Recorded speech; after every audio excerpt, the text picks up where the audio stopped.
Mike, did you see we have a new feature on this platform, StreamYard? We have little lower thirds below our existing lower thirds. Wow. Yeah. Any ideas on what you lower would thirds want to better brand yourself as, given the opportunity of this new function? I don't know that I can think about it. I think I'm going to stick with ML for now. Yeah, that was my guess. I was like, Stick with us. We'll see if we find something. I told CJ, I was like, I don't even think, honestly, we're getting Mike's whole name, to be quite honest with you, much less the lower I third. don't need it. Yeah. I did this the first time we did StreamYard, and I just haven't changed it since. It wasn't. The people are begging for a full name and social security number as the. I'll put the social in there. Yeah. I would love for someone to steal my identity. Just a little treat for the people. Yeah. Well, I need to get a box score. Hang on. Oh God. Here we go. Did you see us on the big screen last night? Yeah, of course. Let's go. Of course. Mike, I don't know if you looked at Rundown, but we'll say what the announcement is in the beginning, but we won't go too in depth. I have it like later in the pod to do a long thing, just because I figured there'd be a lot of fly the process stuff up top, and I didn't want to do a lot of announcement stuff and fly the process stuff up top. So great. Cool. Great. Good. See, everybody's people in the filter in are getting behind the scenes look at huge everything right now. Yeah. Huge stuff. Hard to believe this is all happening on CJ's last pod. Yeah. It's bittersweet. I wouldn't want it any other way. I'm happy to go out like this. Yeah. With everyone in this city. All right, we ready to go? Yes. Let's do it. The Rights to Ricky Sanchez podcast is presented by DraftKings Sportsbook. Sign up for DraftKings Sportsbook by using promo code RTRS, and brought to you by our sponsors who are on the trip with us right now in Austin. MortgageCS. Become a MortgageCS Ricky VIP by going to mortgagecs.com/Ricky. Body Bio. Get 20% off Gut Plus, Elite, and everything else at bodybio.com with promo code FIRECJ. LL Pavorsky Jewelers, where Rights to Ricky Sanchez listeners go and get engaged, and Kinetic Skateboarding, a special for Ricky listeners all weekend, 25% all New Balance shoes at kineticskateboarding.com with code Ricky New Balance. On the show today, coming to you live from Gordon's house in Austin. Gordon is a Fly the Process member, oh, you're just at a person's house. Yeah. We'll get to it. Yeah, we'll get to that. So I'm at Gordon's house. Thank you, Gordon. We are at the return of Fly the Process. Sixers win again in particularly unimpressive fashion for the second straight Sixers game. I don't think I saw very much of it. So, but I do know Pop teased us with a tech. I do know we said hi to Brett Brown. We'll talk about that. We do have our big announcement. I do know we almost had a banning last night, a very controversial banning. We'll talk about our big announcement. James Harden gets left off the All-Star team. And of course, toward the end, we will finally get to the Ringer Top 100. A reminder, if you're watching on YouTube, please subscribe. We do the pods live just about every time now. And if you subscribe, then then things are good. So subscribe right there. I did mention Kinetic Skateboarding. They do have a vast supply of lots of other things, vans, skateboards, snowboards, clothes, but New Balance all this weekend through Sunday for Ricky listeners only. Use code Ricky New Balance, get 25% off. And I did mention I am at Gordon's house in Austin. I got to the hotel in Austin and the internet speed wasn't fast enough. So I sent out the message to all of the Fly the Process people. We had like 8 people who were already living in Austin who offered up their homes. Gordon had really fast internet, so picked him. Gordon has his own podcast. It is called the Flow Track Podcast. It is a track and field podcast. Gordon Mack, shout out Gordon, good internet, Flow Track Podcast. Without any further ado, Amos and the Chef.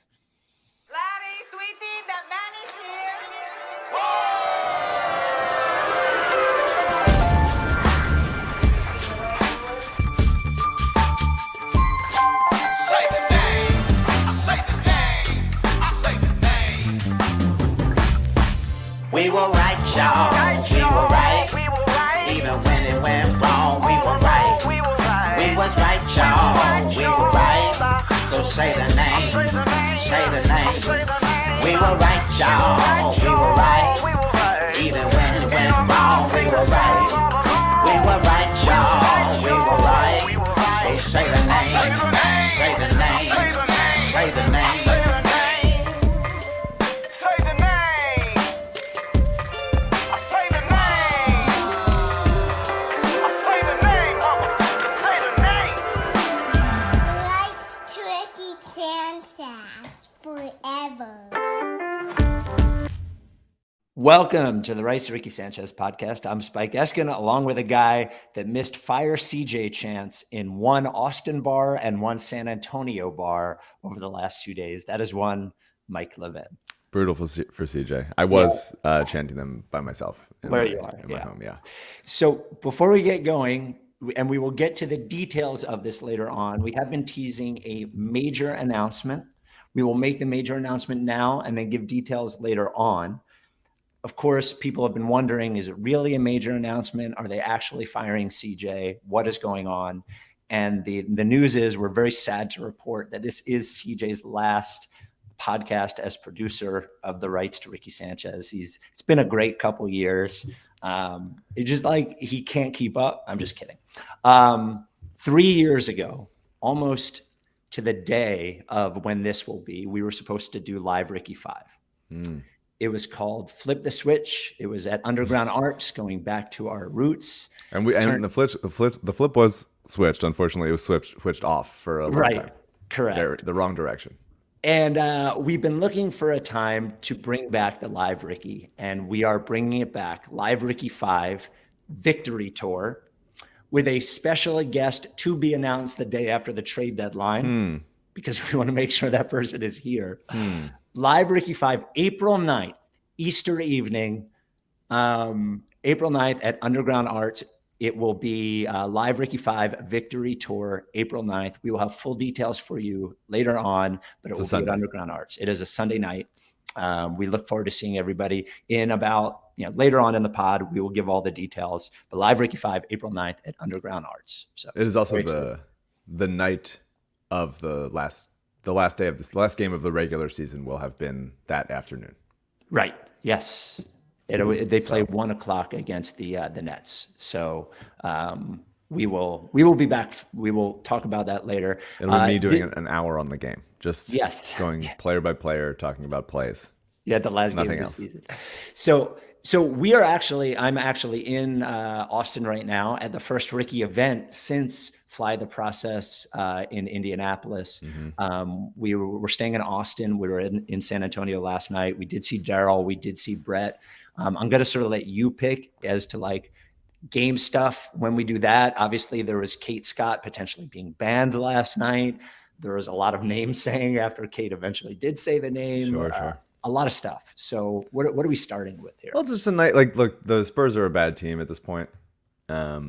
They are doing the process in a different kind of way, and Brett's there for it, and that's nice. But the Sixers have lost games like this before, so you can't discount the idea that they will lose any game. They lost to the Magic, who are a better team, obviously, but They already lost to the Spurs this year. Yes, and they had already lost to the Spurs earlier in the season. But even now, these Spurs are missing like 5 good players from that team. Devin Vassell, Jeremy Sohan, Trey Jones, that kind of thing. But it was nice. I mean, it was just nice, like doing what they're supposed to do. Win. It would have been nice if they had pulled away towards the end there. Fully Pulled away, so that Embiid wouldn't have had to come in and everything. Would have been a nice exclamation point for all you people chanting for B-Ball Paul in San Antonio. It didn't quite work out this one time. It has worked out every other time that people have chanted for B-Ball Paul. But yeah, I mean, there was a couple like really nice, fun plays that I thought you guys were. I don't know if you can see it from your vantage point, but there's some really special plays in this game which were cool. Did you like the Joel Euro pass to Zach Collins was a really nice one with the scoop finish. The Embiid steal, then alley-oop from Harden was very nice. That was awesome. Yeah. Because Embiid doesn't like catching alley-oops, and I think Harden knows that. And so it's fun. I think Harden feels especially happy when he gets him one. And then I think that something that I've been noticing, it wasn't a great Tobias game. He didn't do too much. They didn't really need him to. But Tobias especially has been finding Joel on the move lately. And when the defense is, because Tobias is, has someone that they have to account for going at the rim, big body, hard to get in front of. And then when he kicks it out, when he swings it or kicks it out to Joel, also on the move, when the defense isn't set, is really an impossible to stop play. And there were 2 or 3 plays last night and over the last couple of weeks where Tobias has been finding Joel on the move, and Joel has been catching it on the go, like ready to get his momentum there. And it's been, I think, really helpful to getting easy buckets.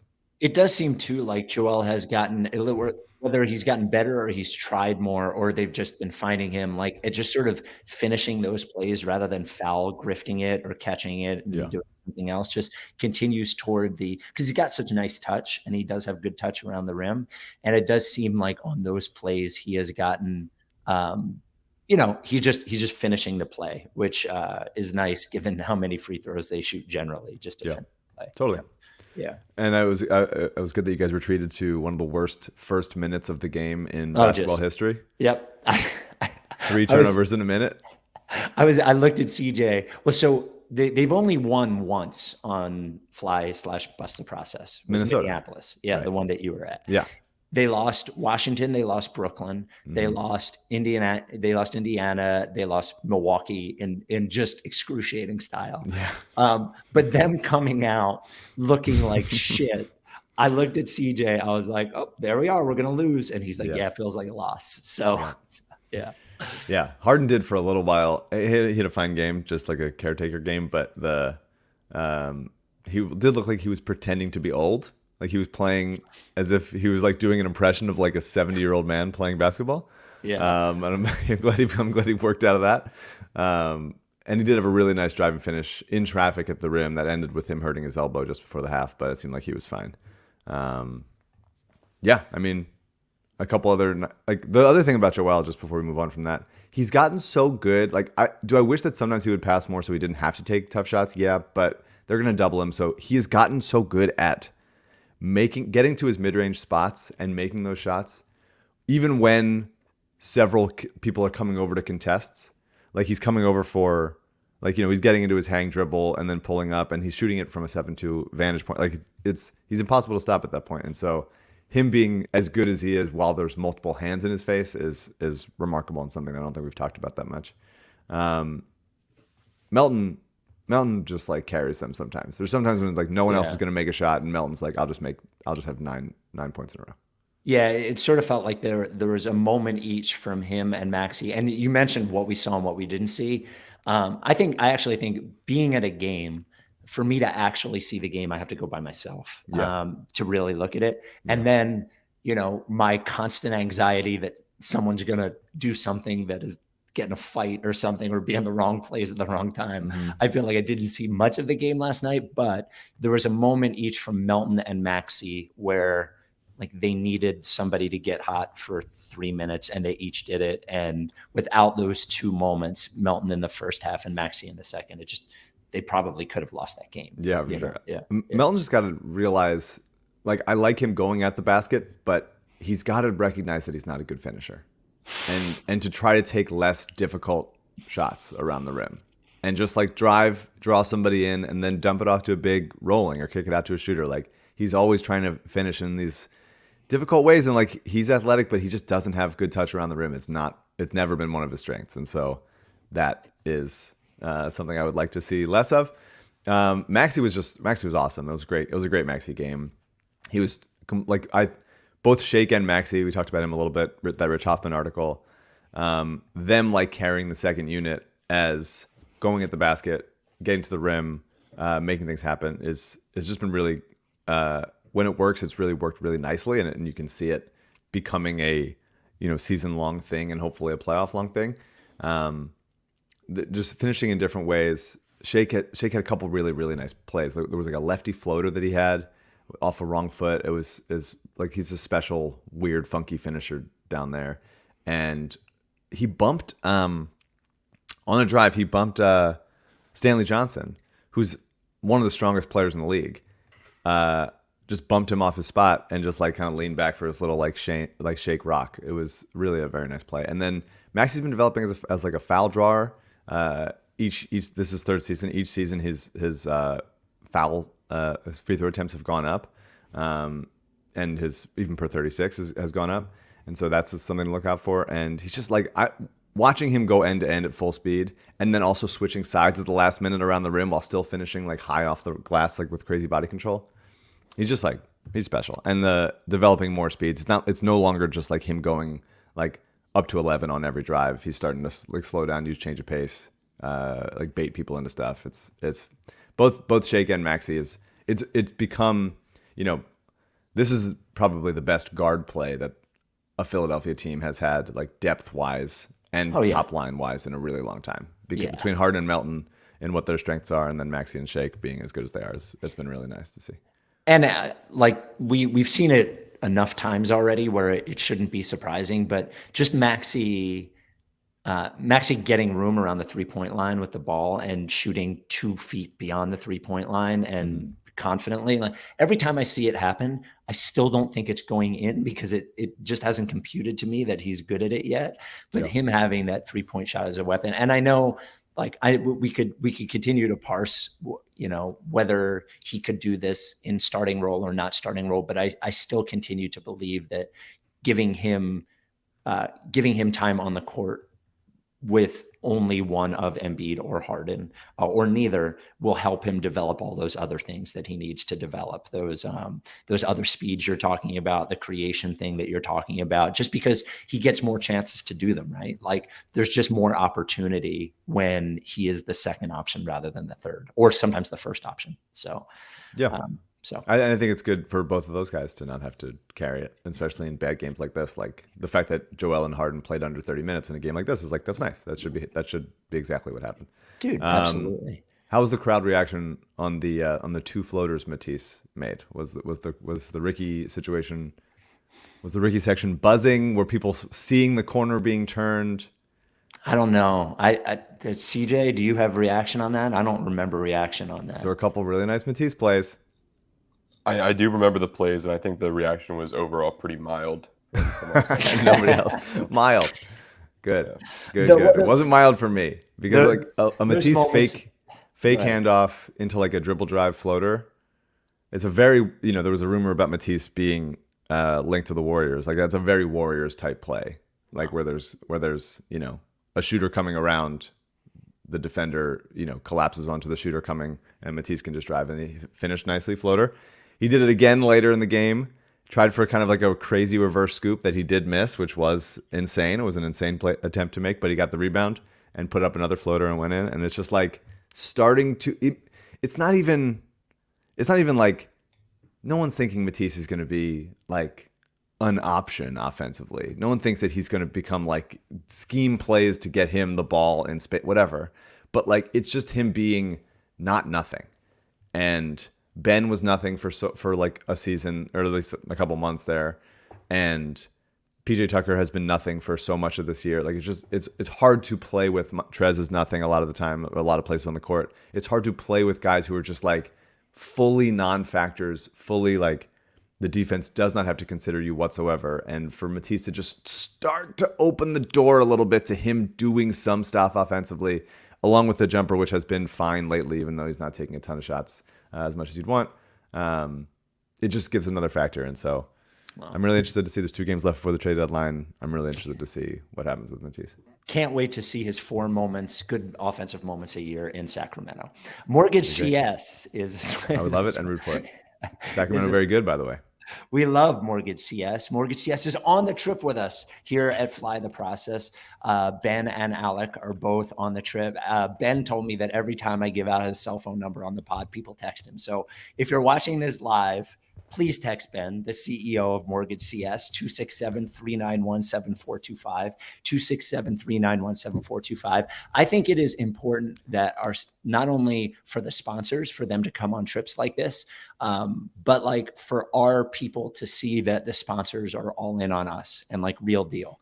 And some giant company, some giant mortgage company that comes up first on Google when you Google like what's the mortgage rate or whatever, they're not coming on weird niche trips to Austin and San Antonio, and Ben and Alec are. And dude, I love them. Every one of our listeners who have gone to MortgageCS to get a mortgage, or, maybe they wound up getting the mortgage from somebody else, but they learned more. And the way they were treated by MortgageCS is sort of unmatched. MortgageCS is a mortgage broker, so they're not giving you the money. What they do, what a mortgage broker does, is they go to all the banks and they find the best rate for you. The best thing about MortgageCS is that they are independent, right? Like, so they don't have a deal with a bank. There are some of these big mortgage brokers have deals with banks, and they may lead you somewhere that might not be best for you, but is best for them. And that's not the way MortgageCS operates. They're independent. They are responsive, right? Like, you text Ben now, he's going to text you back, 267-391-7425. And when you're buying a home, you need a pre-qualification letter at Friday night or Sunday morning or whatever, they're there for you. They're responsive, they're independent. And the other thing that is important to them is you knowing how all of this works. And they're going to take the time for you, especially if you tell them you're a Ricky listener.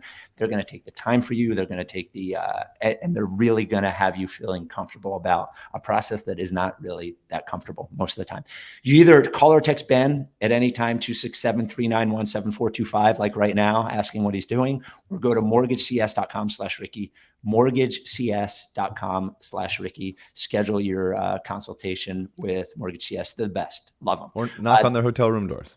Right now, they're at the Hilton Garden Inn in Austin. This advertisement is not a commitment to lend or extend credit. MortgageCS is an equal housing opportunity mortgage broker.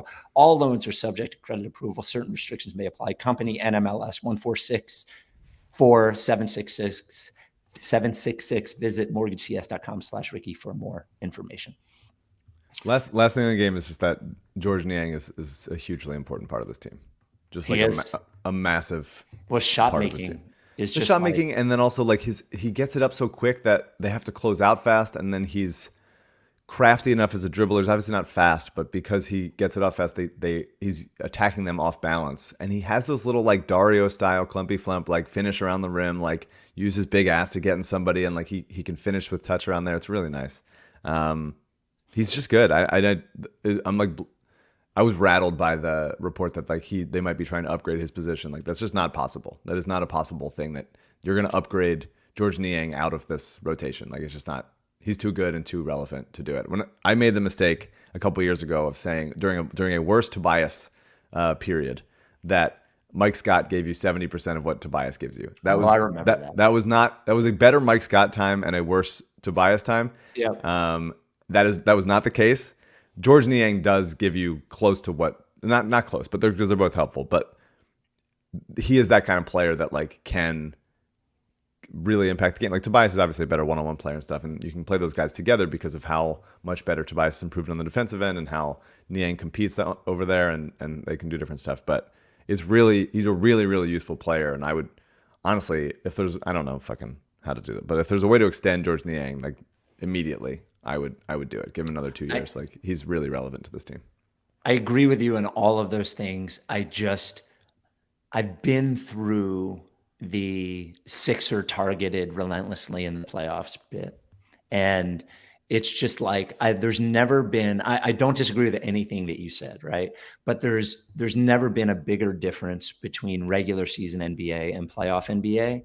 And I just like have this nightmare of him on skates in the playoffs and like just getting relentlessly abused by some more athletic, which, no offense to George Niang, is like almost every player in the NBA, like, so that's my only, concern. I worry about that more with Maxey. I just think that, he at least has size and physicality, and that's a take. He's crafty. What? Yeah. No, that's an interesting thought, that Maxey is more exploitable in the. I think for sure. And I think the thing, Niang, like, honestly, one-on-one, I don't. He looked bad last year towards the end of the year in the playoffs, and they got by him a bunch. And I think it was because he had that knee thing. Hopefully, he's healthy now. That won't be the case. But my bigger thing is like, he's a good help defender, as like he's in the right spots he's supposed to be in. If like, if Embiid somebody beats his guy off the dribble, Embiid has to step up.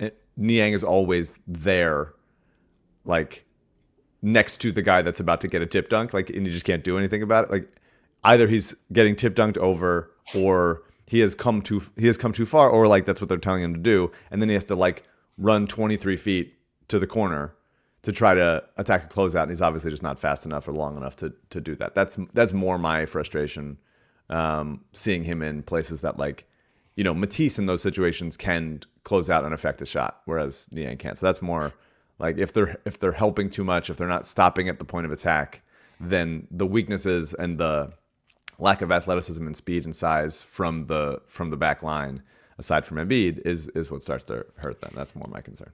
We will get into some of the details of Live Ricky 5, which will be April 9th at Underground Arts a little bit later. But now I feel like there's a few things Fly the Process related. Let's do it. We have to talk about, right? I want to hear about it. So the first thing, and this sort of like merges the TV broadcast with Fly the Process, was Kate Scott's near banning last night. So you know, Kate, I was never concerned. I knew she was going to say it. Well, okay. So Kate knew we were here.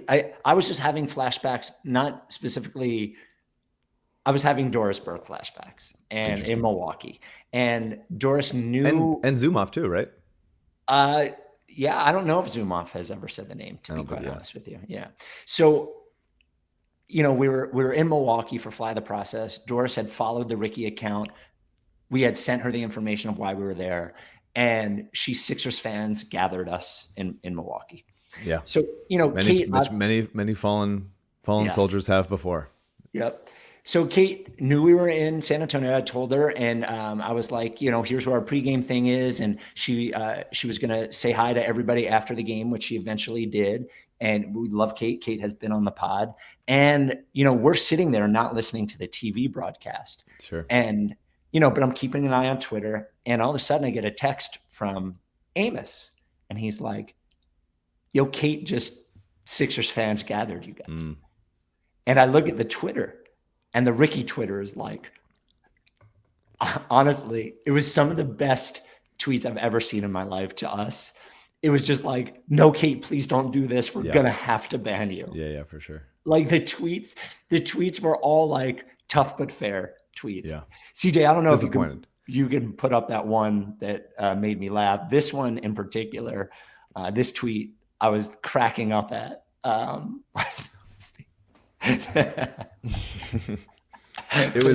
It was getting close. I think I was always confident she was going to do it, but it was getting close to where I was grabbing my phone to text Kate and be like, "Hey, you gotta say that. You gotta do it. You're gonna have to do it." And what I noticed, but then she did it on the commercial, and it was like, "Okay, she's gonna do it when she comes back," and it was that was good. And she and people were not only tweeting at us, people were tagging her. People were worried Kate say it. So she did say the name several times. She did come and speak to the group right after, threw out some t-shirts. Everybody loved it. Did you hear her on the broadcast say it? Somebody sent us a clip. Yeah. Because she's talking about it, and then she say the name. Like impressed. It was a good longer segment than we've gotten before. And Ala said the Ricky podcast, which was pretty close, and it was fun to watch. It was fun to watch knowing that you guys were a little bit in the dark while you were there, but that the people watching were starting to foam at the mouth. And the thing that we're going to have to parse, and some people have suggested that it was like, maybe it was a troll to light us up, and maybe she knew she was going to do it the entire time. I think we will have to bring her back on to get the details of that. We'll never know. And we would have had to ban her, if she didn't say the name, but we didn't. So then we had, and I'll just go, we'll talk about Brett Brown in a second, but I think CJ should pop on because he was around for this. First of all, it is the first time that I've ever met CJ in person. Oh yeah, how was that? How's the height? It's great. The height is great. I think we need to measure. CJ, you're muted. I'm telling you right now. Yeah. I'm the producer now. Yeah, you're muted. CJ. I wasn't going to say anything, but go on. Oh, okay. We'll measure. I think that needs to be part of Live Ricky 5 is measuring CJ. Okay. But, everyone loved CJ, like a lot of fire CJ chants with tons of love. Of course, Mike from Body Bio was there. Saw him in the gym. He was just working out behind me. He's like, "Yo, I'm Mike from Body Bio." He was like, wow. Why do you sing when you're on the treadmill? And I was like, there's nobody here. Who cares? So, let's circle back on that for a second. Yeah, is a singer on the treadmill. I think that we need to hammer that in. That is a thing. Yes. So we'll get to Brett Brown in a second, which is why we got there. But Daryl Morey, we communicated with him beforehand, and he wanted to say hi to the group. Daryl shows up in the stands, Man of to, the people, to see the group. He says to me, "I can take some questions if you want." And I'm just thinking to myself, like, this isn't really set up for that. Yeah. But he walked up and he looked around, and Daryl, I think, is still, even though he's been on the pod a few times, is still sort of like coming to grips with that this is like bigger than he thinks it is. And he looks around and he's like, wow, there are a lot of people here. And I'm like, yes, there's a lot of people here. So he stood in the group. I asked him about backup center, just so nobody else would. Sure. He did address it. He did get some, we did say, maybe you should be not doing this and be on the phone. Maybe. Yeah, of course. That's some of that. Everybody noted how tall he was. He is very tall. That's right. And he did shake hands. He took a picture with the group, and it was fucking awesome. Like, I told him that the only interaction in person Sam ever had, I think, was at Bust the Process 1, where he quietly waved to everyone and walked away. Quietly waved. Yeah. As opposed to loudly waving. Yeah. But if you could quietly wave, Sam was definitely doing it. But Daryl stood up with everybody in the crowd, and I thought that's a fucking cool move from a general manager, So I give him credit for that. For sure. So then so Brett Brown let us know beforehand. Oh, and by the way, Fans of Philly, who organizes this entire thing for us every year, like, they do Eagles trips. They're doing Super Bowl ones, and they do Flyers trips and Phillies trips. So if you ever want to do it, but like Joe and Fans of Philly have everything just fucking locked for us, for everybody. And everything is so well organized. And I also have to thank the Spurs. They were great to us, but thank you to Fans of Philly. Thank you to the Spurs.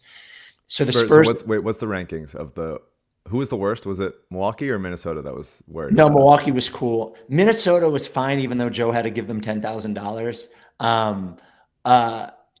Washington was the worst. That's right. Washington was the worst. Milwaukee, we have friends with the Bucks, so that was cool.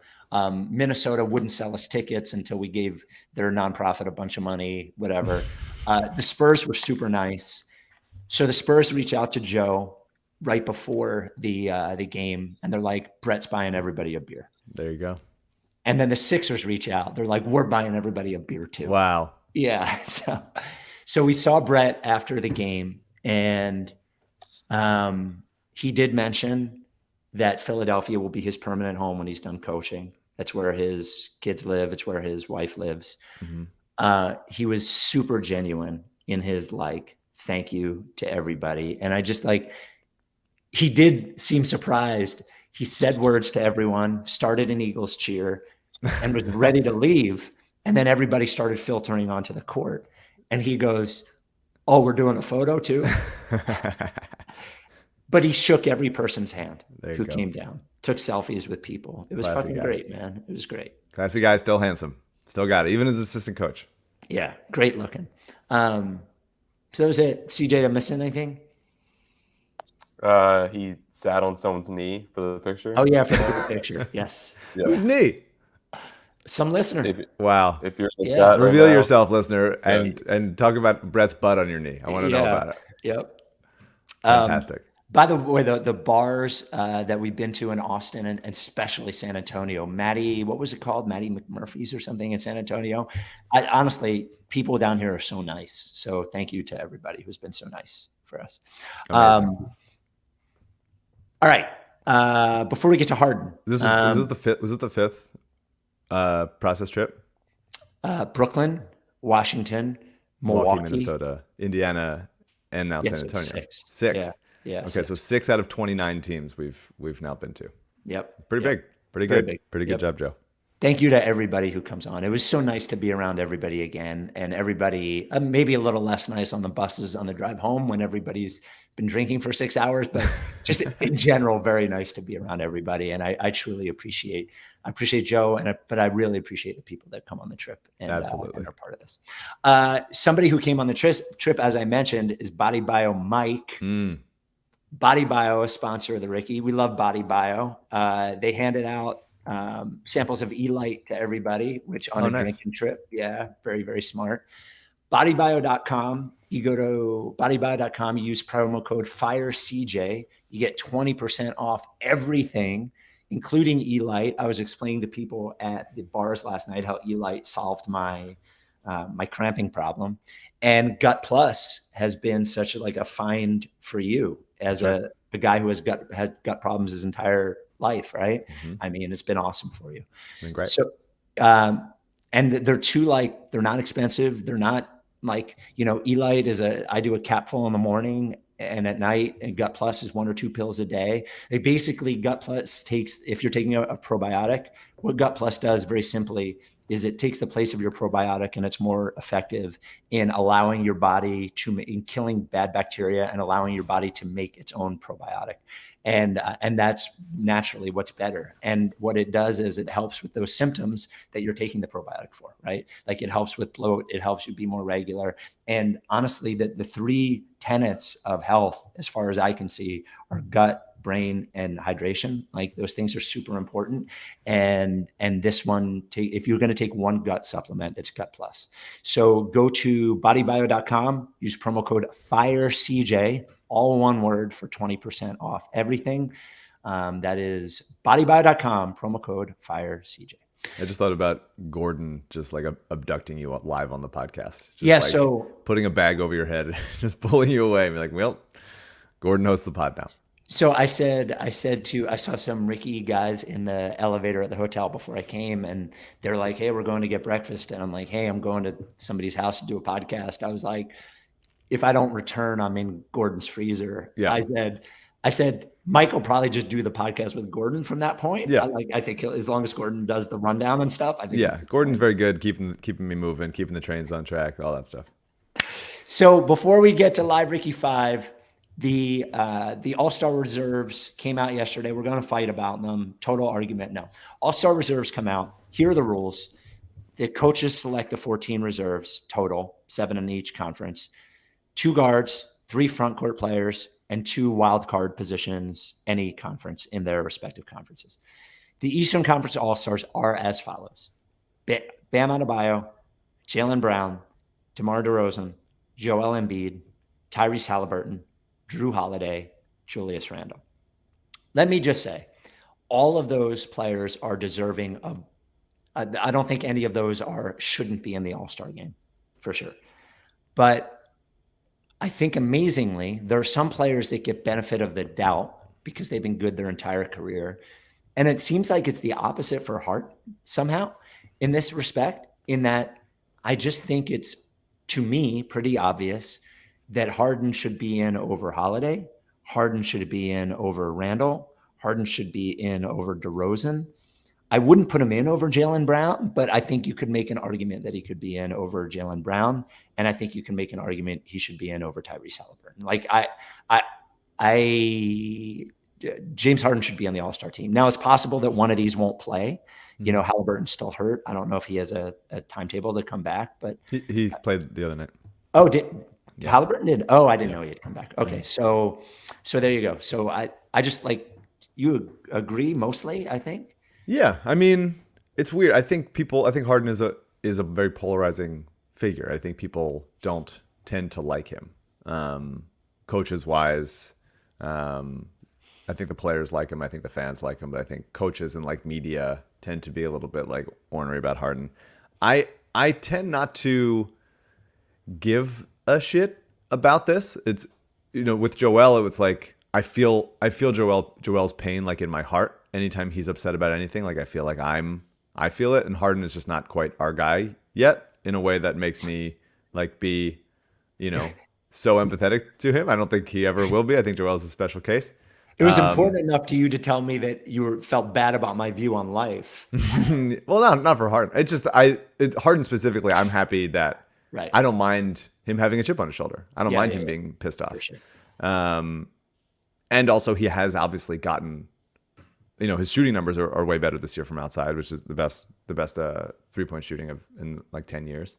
And he's orchestrating stuff, but he's clearly not the best player on this team. He's very helpful. He's very useful. He's still a very good player, but It's like it's wrong, but it also is not wrong in a way that makes me upset. There was from your boy JJ Redick, a nice YouTube video talking about how over the history of the NBA, all-star teams have expanded, or all-star teams were like a certain percentage of the league. All-star players, like it was like 15% of the league was all-stars in like the 50s and 60s, and as they expand, teams, yeah, there were fewer teams. But as they expanded it, now it's like only like 3 or 4% of it. It's just it was a good encapsulation of like they should make the teams bigger, not to like 35 people, but like you could go, it could be like 15 and 15. Like there's no reason for it to not be. And you're still gonna have people being snubbed and it's still like a special honor and stuff, but there's no reason for it to be with how many players in the league now compared to how many were in the past. Like there's no reason for it to be as small as it is. And it's also not it's not a team. Yeah, I think you could say, I think that's an interesting point that he makes. There's still only one championship. It's still the same number of teams in the playoffs as there were before, like Minnesota and Orlando and Charlotte and all those teams. Like, so there's a lower percentage of teams that do everything, I think. But I think that is a fair thing to say, that you could, maybe even if you just expand it to 15 per conference, I think that would be a fair. Now there are some years, not every year, but there are some years where you look at the all-star team and the last guy that makes it in each conference, you're like, I could take or leave that guy. Totally. But yeah, I don't think that's a bad, I don't think it like cheapens anything to have like sometimes like this random player makes the all-star team and you're like, okay, well, good for that. Like, that's probably nice. Like, it's probably nice that they, had a good season, that it's like, even if they're not going to be like, that's not going to consistently happen. Like, it doesn't have to be quite as exclusive as it is, I think, because there's all NBA. The all NBA is three teams. That's 15 guys. So it shouldn't all-star be like twice as much. Like, isn't that like a nice, easy, I don't know. And also I don't think he made the point, like when they picked teams, when it's like Giannis and LeBron and whoever it ends up being, like when they're picking teams, they're not picking from conferences. It's no longer that. Like, I think that the idea that it has to be the same amount from each conference is a little bit antiquated. If we're doing team stuff, it doesn't really follow through anymore. That could, I think from I don't know, from like a business perspective, it's probably better that they're making sure there's not 5 years in a row where there's, 4 Eastern Conference players and 26 Western Conference players. Yeah. I mean, I think it will never be that severe, but I think like also from a business perspective, if there's more all-stars, then it's more incentive for somebody from like, I don't know, who was a team that didn't get an all-star, like Charlotte or whatever, to like watch the game if LaMelo's on the team, whatever. Not this year, but like as I think there's no reason not to do it, aside from just like sometimes people don't want to like do change because it's like, well, this is how many there are, and it's just like let's think about things on a higher level. But I'm happy for Harden to not make the team, because if he plays like he does have so much to prove. Like he might not think he has so mumuch to prove, but like in the playoffs, like he absolutely does. He reacted like a guy who was, playing with 14-year-olds at a YMCA, a 52-year-old guy playing with 12-year-olds at a YMCA last night. So, CJ, I'm not big on timestamps, but in the pod, please timestamp our discussion of the live Ricky 5. So our big announcement today was the live Ricky is back. Of course, live Ricky 1 was at Underground Arts, just featured us. Live Ricky 2, also at Underground Arts, just featuring us. Live Ricky 3 featured Dario and a surprise appearance from Elton Brand at Franklin Music Hall. Which my dad was telling people about in the audience. Yes, was ruining it. Yep. Yeah. So I will not be letting my dad in on any secrets going forward. Live Ricky 4, also at Franklin Music Hall, featured Mike Scott and a surprise appearance from one Brett Brown. Live Rickies 3 and 4 also included Process Hall of Fame inductions of Brett Brown, of TJ McConnell, of the Billboard, of the Pick Swap, all of those things. So Live Ricky 5 coming back, Underground Arts, April 9th. Also lottery parties with Robert Covington and Choo Choo Maduabum, obviously. Yes, yeah. Process legend, one of the best Sixers of all time. So Live Ricky 5 will be April 9th, which is Easter night. It will start at 8:00 at Underground Arts in Philly. There will be a special guest. we will not announce the special guest until February 10th, which is coincidentally the day after the NBA trade deadline. Interesting. And what's the name of the event?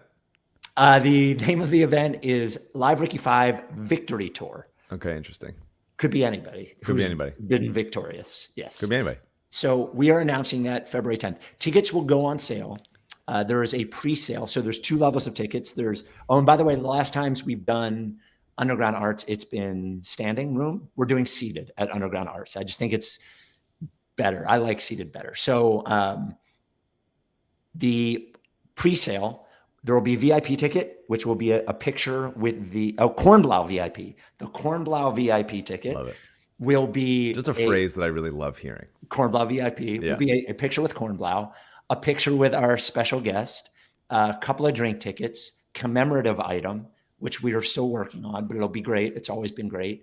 And priority seating. And then there's the regular ticket. It's a small room, Underground Arts, so there's no bad seats in there. So pre-sale will be February 22nd. You have to be a newsletter subscriber to get the pre-sale password. So go to writesrickysanchez.com/newsletter. And then on sale will be February 24th. So, dude, I'm so excited to do this show again. We've had so many great moments. Mike's games. Mike's always got a game. Got a little game, likes little games. Mike's got games. We've had, I think we should probably do Process Hall of Fame again. I've always had my poems. And like, we've always had special guests. It's always been like so fun. And just like more than anything, an opportunity to hang. So, and Kornblau, maybe he'll buy corn dogs for all the VIP members. Oh, wow. I don't know. You never know. Wow. So Live Ricky 5. It's going to be fun. It'll be fun to be back there for sure. Yeah. Mike in town. Everybody there are some fly the processors. It was like, wait, Mike doesn't come. I know. Yeah. I wish I Mike could have only, made it. Yeah. Mike only has been to one fly the process, but at all the Live Rickies. So Mike will be at Live Ricky. Mike will be there. Trade deadline coming up. Before we talk about trade deadline, talk about our other sponsor who is on Fly the Process, the person who has been on all the trips. That is one, LL Pavorsky of LL Pavorsky Jewelers. Tell me what happened. So, by the way, bringing along his lovely wife on the trip, Karen Pavorsky. Shout out, Karen. I don't know. Have there been? Was this Karen's first trip? I'm trying to think. I don't think she was in Milwaukee because Steve was with us in Milwaukee. How did she seem to be receiving LL's celebrity?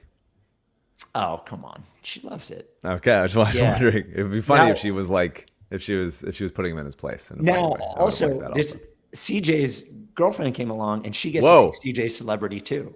Wow. CJ, am I allowed to mention that? I didn't know if I was allowed to mention that. I don't know if that was private information. Yeah. Okay. All right. Okay.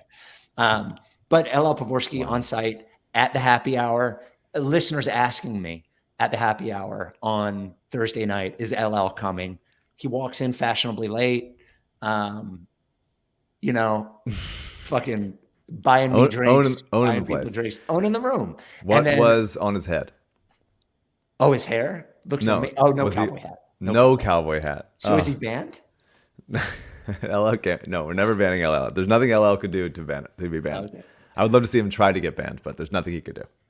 By the way, somebody mentioned in the chat. Yeah, first Live Ricky wasn't just us; it was TJ. TJ McConnell was the first Live Ricky. I didn't mention that. So LL Pavorsky on the trip, shaking hands, kissing babies, buying drinks, looking smooth, hair looking fucking on point. I even asked him on the bus yesterday, how often do you get your hair cut? Answer, every 3 weeks. I'm an every 2 week guy. LL's an every 3 week guy. He says he can't do it every 2 weeks. I don't know why. I don't know what that means. Over commitment. I'm like every month and a half. That's just such a long time. LL over, I think we're at 310 Rights Ricky Sanchez listeners who have purchased engagement rings from LL Pavorsky Jewelers. Mike is one of them. Mm-hmm. Everyone knows the glory of buying an engagement ring from LL Pavorsky. What other jeweler would get you great jewelry at a wonderful price, give you great customer service, and come on this trip? Only LL. 35 years in the same place at 707 Walnut. If you want an engagement ring, make an appointment with him, 215-627-2252. You can email him, lee@llpavorsky.com, tweet at him @llpavorsky, and always a generous supporter of our charities, Providence Animal Center and Mama T's Community Fridge, LL Pavorsky Jewelers. Rose gold cowboy hat coming soon. Yeah, he was very insistent on no cowboy hat. I know. Makes me want to wear it more just to see it. Yep. Just to see.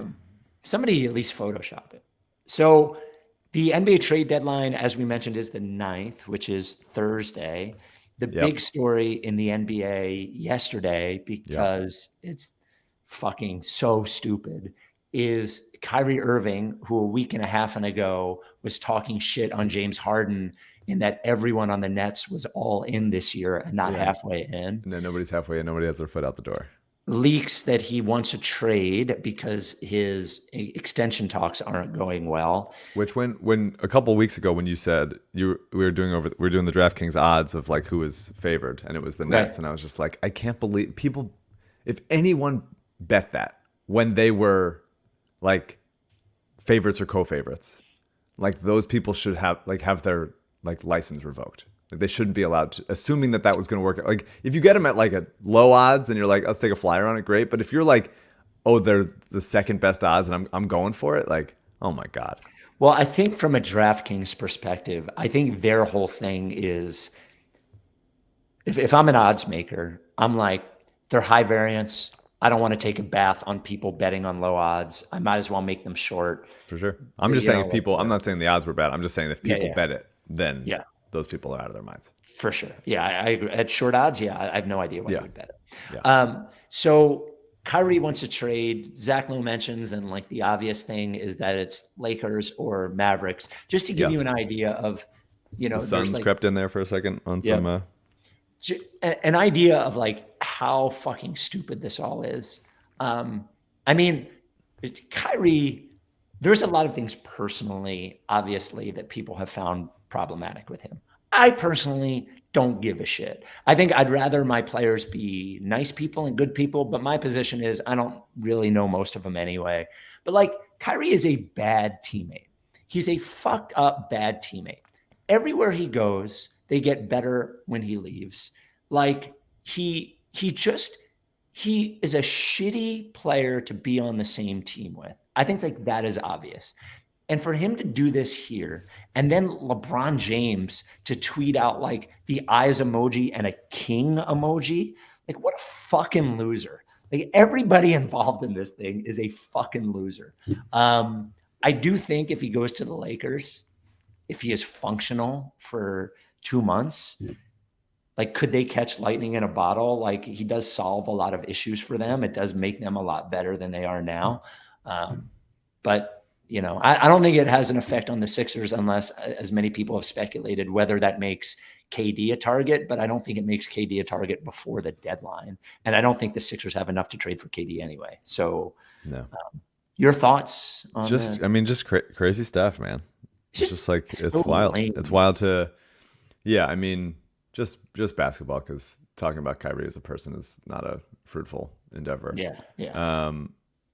It definitely, we've been, when the Nets looked good and when Durant was healthy and they looked like they were just like, we have two offensive juggernauts around a bunch of guys that can defend, and Nick Claxton and Simmons never shooting and never having to, and Royce O'Neal and Yuta Watanabe from the corners and flying around, like a bunch of just like a bunch of good players around those two guys. Like they looked like, okay, they're going to win a bunch of regular season games and then we'll see. And it was like, okay, if the Sixers can just avoid the 4-5, if they could just avoid the 4-5 in the playoffs, then they would get an easier first round matchup and not have to worry about it. Now, I mean, Miami looks better, kinda, but like the Sixers they're separating themselves with the Bucks and the Celtics in that top three for sure. Which is nice. Their schedule gets hard. I'm not ruling out the possibility that they drop like 5 of 7 or something, but it looks like misses 3 weeks or something. Totally, one of those things. It looks like they're just going to sail to a top 3 seed, which is nice. And then it takes out. Durant and all those guys, depending on what they get in a return for him, or if they just say fuck you and don't trade him and go like, well, we'll see. Kyrie doesn't play, like it just becomes a mess the next year. It's amazing how quickly, like if this trade demand came up in December and then he like sat for a month or was pissed for a month and it like died down the way Durant's did in the offseason, then like there's time to recover. But then basically saying like, hey, trade me now, deadline's in 6 days, like is just, it really shakes them up in a way that like Brooklyn is just, they can't be seen as a legitimate threat, like because of how messy this all is. I thought it was interesting that when the KD trade request came, they basically stood strong and were like, hey, if we don't get the right offer, we're not trading you. Like, we're not just trading you because you wanted us to trade you. Difference is Kyrie's expiring. Right. Kyrie's expiring. But also, like, I guess my thought about it is this. If all you're going to get is expiring Westbrook and a first round pick, yeah, like, do you say to yourself, fuck you, we could sign and trade you anyway, we'll get that first round pick? And the Nets looked really good for a month, and we're just going to take our shot and maybe try to catch lightning in a bottle and win a championship, and we'll get the same first round pick for you in July that we'll get for you now. And like, you can't just do this. Like, go fuck yourself. So I want as funny as it would be to pair Westbrook and Durant together in Brooklyn, I don't see a world in which I'm the Nets and I'm racing to trade them to the Lakers. No, why? For what? Yeah. For what? And I think Dallas has many more interesting pieces to trade him for. I think Christian Wood, it seems like, is not going to get extended by Dallas. And if you go Christian Wood and either Tim Hardaway Jr. or Christian Wood and Spencer Dinwiddie, then that's a team in Brooklyn that can, Christian Wood's also expiring, Kyrie's also expiring. At least you get a shot there, and Dinwiddie's got an extra year. So it's like, okay, there's something that can happen. That to me gives you a chance, whereas Westbrook doesn't give you a chance to win this year. That Dallas package does give you a chance to contend this year while also keeping your powder dry for going forward.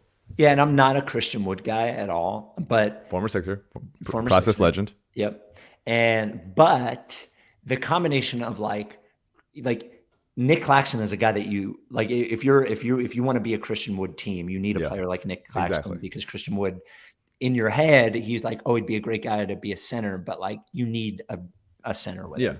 Christian Wood and Nick Claxton, Christian Wood and this version of Ben Simmons, like those are fine front court partners in a team that has Kevin fucking Durant in the middle doing everything. Yeah. So we'll see what happens. I agree with you. Like, if I'm the Nets and I'm trading him to the Lakers, I'm saying like, you're not getting away with, if we're basically throwing away our season, you're not getting away with like the one draft pick thing. Exactly. We want everything we could possibly want, and then watch LeBron throw a temper tantrum if you don't do it. So I think that's absolutely right. There's no reason for Brooklyn to hold back on that, even if they assume like, look, our season's going to be over. If we don't, I would prefer the Dallas offer. A Chris Paul trade would be really interesting. I don't think it's going to happen, but that would be incredibly dramatic and interesting. So if the Lakers, for me, if I'm Brooklyn, I would say give us literally everything you have, all the picks, all your second rounders, and just be like, hey, waste the season where LeBron is going to pass Kareem. Waste the season that he's still this good. Anthony Davis is playing good basketball when he's healthy. Like, just piss it down the drain and lose in the playing game. Basically, I dare you. And so I think that if I'm the Lakers, non-basketball reasons aside, you go like, okay, let's give it a shot this year. And then you just assume, I think you go like, well, we'll sign somebody if either we sign Kyrie to a couple years or whatever, or we have cap space and someone will come because we're the Lakers. And we'll figure it out. Or if LeBron wants to fucking leave, you hold up whoever he wants to go to for everything that they have, and you start there. Yeah. It's very weird to be like, we have no pieces left to trade except for these 2 first-round picks. The Lakers as we're a play-in team, sometimes not even in the playoffs at all, and now we're going to get like really precious about it this year. And it's just like, you're already all in. Don't like half measure it all in. Like, you're not safe.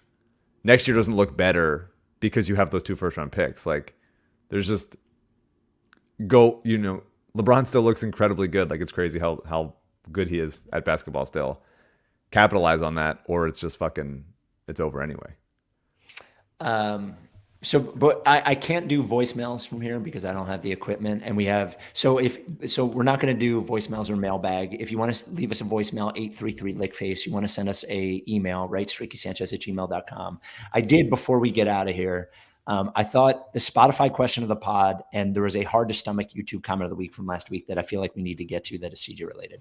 So the Spotify question on the pod, if you're listening on Spotify or watching on Spotify, right below the pod, there's a question every week that CJ poses. Now, on the last pod, Mike prepared his list of potential trade targets for backup center. So the question was, what is your choice for backup center to replace Trez? St. Christian says, I bet Yao Ming could defend better than Trez right now, which I think is possible. Yao Ming is probably 50. But I think it's possible. Another former Daryl guy. Yep. Alex says, bring back Drummond. Drum God, he calls him. Tyler says, the man for whom the sport is named, B-Ball Paul. Yes. That's right. West Coast Reject says... A couple nice tip-ins from B-Ball last night. Didn't play super well defensively, but a couple nice tip-ins on offense. Great chants, too. We did chant for B-Ball Paul. Oh, we didn't talk about this, by the way. Pop getting the tech in the first quarter was one of the greatest moments of my life. Yeah. The section went fucking crazy. We couldn't even chant together because everybody was just like, Brett. And then we were like, tee him up. I thought he was going to do it. I thought he was too. It's a really rough tease that he would get one. And I was waiting for there to be a moment when he could be pissed off in the rest of the game, and there really wasn't. I think it was honestly... I hope he would have done it had there been a chance to do it, but there wasn't any really bad call in either direction. It was it was so good. It was such a great moment. I just I've never been so excited. All right. Anyway, after the game, after the game last night, I was watching to see how Brett was received, and there was a conversation between Doc and Pop where Doc was trying to be all chummy with Popovich. Mm-hmm. And it just didn't seem like Popovich was having it. It didn't seem like he was into it. And then Brett and Doc gave each other a hug, and Doc did the hand on his shoulder type thing, and they were chatting it up. And you obviously can't hear what they're saying on the broadcast, but it looked like Doc was gesturing to you guys of this is you or whatever. And it's just, I don't know. So everything Doc says, even when you can't hear him, it just feels like it's dripping with contempt. Yes. Well, how annoying must it be for him? Especially if he was a coach who felt like people were giving him credit, he may be fine with the Brett thing. Mm-hmm. But it must be so fucking irritating for him that we did. But he always goes in the wrong direction. He gets resentful of it instead of trying to embrace it or something or lean in. He's going the other way. So now it's not. I don't know that Doc thinks about us particularly at any point. But just the fans generally and being his ornery self. So a couple of other feedbacks for backup center. And Mike, you can give us your particular insight on this. West Coast Reject says Alyssa would probably do fucking better than Trez at this point. Fuck. Is Alyssa more of a wing, doesn't protect the rim as much as I would like. Okay. So I think we could do better, but I wouldn't mind bolstering the wing rotation for sure. And then my favorite one, anyone alive and willing, that Najee dude from the Nuggets, the backup guy from Portland, Eubanks, or whoever the fuck from the Spurs, fly Eagles fly. I thought that was good. That's the frustrating thing we talked about last time is Daryl can't acquire a guy unless he gets Trez out of here. Daryl can't acquire someone who Doc also wouldn't play. Mm-hmm. It has to be someone that either you trade Trez and don't give Doc the option, but even then, they're going to get someone will be bought out, and it'll be the corpse of Derek Favors or something.